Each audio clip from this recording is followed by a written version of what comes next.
নমস্কার বন্ধুরা, আমি সঞ্চিতাস এসেন্স রেসিপিজ ইউটিউব চ্যানেলে আপনাকে স্বাগত। একজন ফলওয়ালা এসছেন আম বিক্রি করতে। চলুন তো দেখে নিন তো আমগুলো কীরকম হয়েছে দেখতে। আম চাই করে আম বিক্রি করছে। দেখুন তো একবার আমগুলো কীরকম খেতে হয়েছে। না, এই আমটা খাবার জন্য, পরখ করবার জন্য একটু আপনাকেও হাত লাগাতে হবে। একবার আমগুলো দেখে নিন, ঝুড়ি ভর্তি আম, একদম আপনার জন্য, শুধুমাত্র আপনার জন্য। শুধু অপেক্ষা করছে কখন আপনি এটা হাত দিয়ে স্পর্শ করবেন। এই আমগুলো এত অপূর্ব স্বাদের, একেবারে মুখে দিলেই মিলিয়ে যাবে। ঠিকই ধরেছেন, ম্যাঙ্গো সন্দেশ, আমের রসে ভরপুর, আম দিয়ে তৈরি ম্যাঙ্গো সন্দেশ। একদম কোনো রকম ফুড কালার আমি এখানে ব্যবহার করিনি, তা সত্ত্বেও এই রকম একটা সুন্দর ব্যাপার। আর আরও একটা ব্যাপার, প্রত্যেকটা আমকে আমি কেটে দেখিয়ে তো দিলামই একটা, আর আমি পরেও দেখাবো। প্রত্যেকটা আমের মধ্যে আমের রস পাবেন। এখানে আমরা প্রথমে একটা ফ্রাই প্যান নেবেন, যেটা কিন্তু এরকম হার্ড অ্যানোডাইজড হতে পারে বা স্টিলের। আয়রন নেবেন না। এখানে দুটো ম্যাঙ্গো এরকম হিমসাগর আম নিয়েছি। হিমসাগর আমের না কালারটা খুব ভালো হয়, তো হিমসাগর আম নিয়েছি এখানে দুটো আম মাঝারি সাইজের, তার পাল্প সেটাকে মিক্সিতে পেস্ট করে নিয়েছি। একটু আঁশ টাঁশ কিছু নেই, এমনিও হিমসাগর আম থাকে না। মাত্র 2 চামচ চিনি দেবেন। দেবার পর ভালো করে আমরা এটাকে একটুখানি একটা ঠিক সস টাইপের তৈরি করব। বেশি কিন্তু রান্না করবে না, তাহলে কিন্তু এটার কালারটা নষ্ট হয়ে যাবে।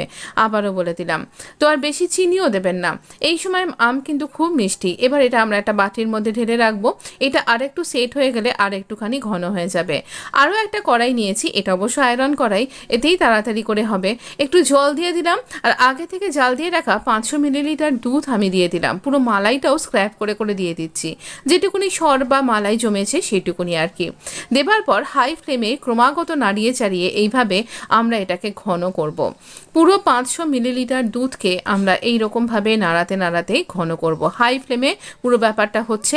প্রচুর ফাস্ট ফরওয়ার্ড করে আপনাকে শেয়ার করছি, তাই জন্য আপনি একটু তাড়াতাড়ি দেখতে পাচ্ছেন। দেখুন এই রকমভাবে আমরা সমস্ত দিক থেকে কড়াইয়ের গা থেকে স্ক্র্যাপ করে করে মালাইটা দুধের মধ্যে পুরোটা মেশাতে থাকবো। এরকম করতে করতে দেখবেন এই স্ট্রাকচারটা ভীষণ সুন্দর একটা ক্রিমি স্ট্রাকচারে পরিণত হয়েছে।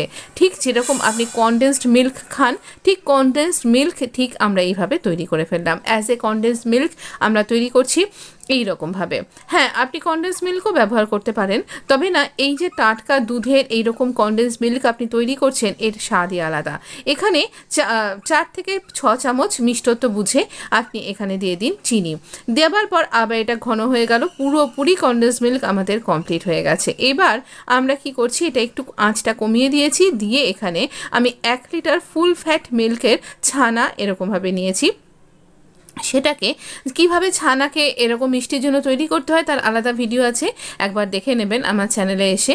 তো এবার দেখুন আমরা এটাকে খুব ভালো করে চটকে চটকে হাতের তালু দিয়ে একদম স্ম্যাশড করে নেব, একটা স্মুথ স্ট্রাকচার যেন তৈরি হয়। এবার এই স্মুথ স্ট্রাকচারে এই ছানাটাকে আমরা এই যে কনডেন্স মিল্কটা তৈরি করেছি তার মধ্যে দিয়ে দেবো। আলাদা করে কিন্তু আর কোনো চিনি আমরা এখানে ব্যবহার করব না, চিনি যথেষ্টই দিয়ে দেওয়া হয়ে গেছে। এবার আমরা এটাকে খুব ভালো করে নাড়াতে নাড়াতে আবারও ফ্লেমটাকে হাই করে দেব, এবং নাড়াতে নাড়াতে আমরা এটাকে একটা সন্দেশে পরিণত করব। আমি একটু ওপর থেকে দেখাচ্ছি আপনাকে, যাতে ভালো বুঝতে পারেন। এখানেও ফ্লেমটা আমাদের হাই থাকবে, এবং এক্ষেত্রেও আমরা চারদিক থেকে স্ক্র্যাপ করতে করতে সমস্ত কিছুকে একসাথে মিলিয়ে নেব। কতক্ষণ পর্যন্ত এটা তৈরি করব, যতক্ষণ দেখবেন একদম পুরো ছেড়ে আসছে, একটা মন্ডে পরিণত হচ্ছে। সেই সময় আমরা এখানে দিয়ে দিলাম 1 চা চামচ কর্নফ্লাওয়ার। 1 চা চামচ দিলাম, একটা আলাদা বাইন্ডিং তৈরি হবে, কারণ এখানে অ্যাড করছি আমরা ম্যাঙ্গো সসটা। 4 থেকে 6 চামচ মতন আমরা ম্যাঙ্গো সসটা ব্যবহার করলাম, যেটা একটু আগেই আমি তৈরি করে রেখেছিলাম আপনারই সামনে। সেইটা বাটিতে এইরকমভাবে স্টোর করে রেখে আপনি আরও অনেক রেসিপিতে ব্যবহার করতে পারেন। আমিও আগামী দিনে আপনাকে পরবর্তী কোনো রেসিপিতে আপনার সাথে শেয়ার করব। এটা খুব ভালো করে এরকম করে নাড়াচাড়া করতে করতে দেখবেন এরকম হাতে নিয়ে আমি দেখাচ্ছি, একটু বাদেই এই ক্লিপিংসটা আসছে, দেখুন এরকমভাবে এটাও ছেড়ে ছেড়ে আসবে। আবারও ওই রকম এইরকম একটা ছেড়ে যাওয়া টাইপের স্ট্রাকচারে আসবে। দেখুন হাতে নিলে এরকমভাবে দলা পাকালে এটা পড়ে যাবে। তো এই রকম স্ট্রাকচারে বুঝবেন আপনার তৈরি হয়ে গেছে। কোনো থালাতে ঘি তেল মাখন কিছুই মাখাতে হবে না। এইরকমভাবে একটা পরিষ্কার থালার মধ্যে এটা সন্দেশটাকে ঢেলে রাখুন। এবার এটাকে ঠান্ডা করতে দিন, একদম প্রপার ঠান্ডা হয়ে যাবে। আপনার সসও ঠান্ডা হতে হবে আর আপনার এই সন্দেশটাকেও কিন্তু ঠান্ডা হতে হবে।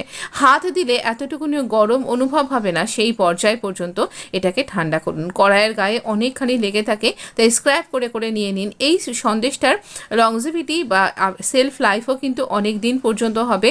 মোটামুটি ফ্রিজের বাইরে 3 থেকে 4 দিন আপনি রেখে খেতে পারবেন, আর এটা ফ্রিজের মধ্যে তো অবশ্যই 15 দিন রাখতে পারবেন।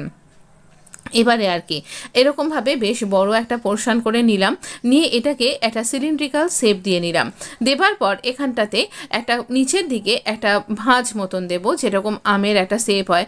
আমি না অতখানি বড় হালুইকর ঠিক নই জানেন তো, তবু চেষ্টা করছি আপনার জন্য একটা ভালো কিছু তৈরি করবার। এবার মাঝখানে চামচের পিছন দিক দিয়ে একটুখানি ভাগ করে এর ভেতরে ম্যাঙ্গো সসটা লাগিয়ে আবার খানিকটা সন্দেশ দিয়ে এটাকে একদম ফিল আপ করে দেব। দেবার পর এরকম যখন একটা স্ট্রাকচার তৈরি হয়ে গেল, আবার মসৃণ করে দেব। একটু হাতটা ক্যামেরা থেকে সরে গেছে, পরবর্তী আরও একটা দেখিয়েছি। তারপরে আমরা একটা লবঙ্গ এবং তার সাথে আমরা মানে আমের পাতা হিসাবে আমি এখানে ব্যবহার করেছি এরকম পেস্তা। একটা পেস্তার খোসাটা ছাড়িয়ে এইভাবে আমের পাতা হিসাবে ব্যবহার করেছি। যাই হোক, আইডিয়াটা যদি আপনার ভালো লেগে থাকে, এই সাজসজ্জার ব্যাপারটা যদি বাদও দিয়ে দেন, প্রচণ্ড সুন্দর খেতে হয়েছিল। মানে আমার বাড়ির লোক বলেছে লিচি সন্দেশ ছিল সব থেকে হাটকে আর সব থেকে ভালো এখনো পর্যন্ত, আর এ নাকি তাকেও টেক্কা দিয়ে দিয়েছে। তাই একবার একটু বানাতেই হচ্ছে, কিন্তু একবার বানিয়েই দেখুন না আমার কথা শুনে। আম তো এখনো ভালোই পাওয়া যাচ্ছে, তাহলে আর দেরি কেন? অবশ্যই জলদি করে একবার বানিয়ে নিন। দেখুন এটা বেশ ভালো হয়েছে, আর এটা না ফেটে ফুটেও যায়নি, বেশ সুন্দরভাবে এটা মেকআপ হয়ে গেছে। এইরকম আমি তো আর অত ভালো পারছি না, কিন্তু সন্দেশের টেস্টটা একদম ভালো হয়েছে, এই গ্যারান্টিটা একেবারে আমার। আর ম্যাঙ্গোর শেপটা কীরকম হয়েছে সেটা আপনি একটু বুঝে টুঝে নিন না। তো এরকমভাবে যদি আপনি আপনার বাড়ির লোককে পরিবেশন করেন, তিনি তো ভালো বলবেনই, বাড়ির যে অতিথি আসবেন তিনি বলবেন কোথা থেকে কিনে এনেছো শিগগিরই বলো। তো আর কি, এই অবস্থায় আপনার আর কি করার আছে বলুন? তিনি আবারও এসে এই সন্দেশটাই খেতে চাইবেন, এইটুকুনি শুধু বললাম। তো এবার আপনাকে কেটে দেখিয়ে দেবো। অলরেডি তো আমি বানানোটাই দেখিয়ে দিলাম। এক একটা আমের শেপ এতটাই ভালো হয়েছে, ভীষণ সুন্দর দেখতে লাগছে। আর আপনি বলুন আপনার কেমন লাগছে? আমি আমার অপরিপক্ক হাতেও কিন্তু বেশ সুন্দর বানিয়েছি, আর টেস্টের কথা নাই বা বললাম। একবার নিজেই বানিয়ে দেখুন আর নিজেই খেয়ে বলুন যে কেমন হলো। এই দেখুন ভেতরটা পুরো একদম জল ভরা সন্দেশের মতন, কিন্তু ভেতরটা থেকে এরকম জুস বেরিয়ে আসবে। তাহলে জল ভরাকে টেক্কা দেওয়ার জন্য আমাদের আম সন্দেশ কিন্তু চলে এসছে। অবশ্যই ভালো লাগলে লাইক শেয়ার সাবস্ক্রাইব করতে ভুলবেন না। অনেক অনেক করে শেয়ার করুন আপনার বন্ধুদের মধ্যে, আর অনেক অনেক করে বানান আর পরিবারের লোকজনকে খাইয়ে আনন্দ দিন। ধন্যবাদ বন্ধু, ভালো থাকবেন।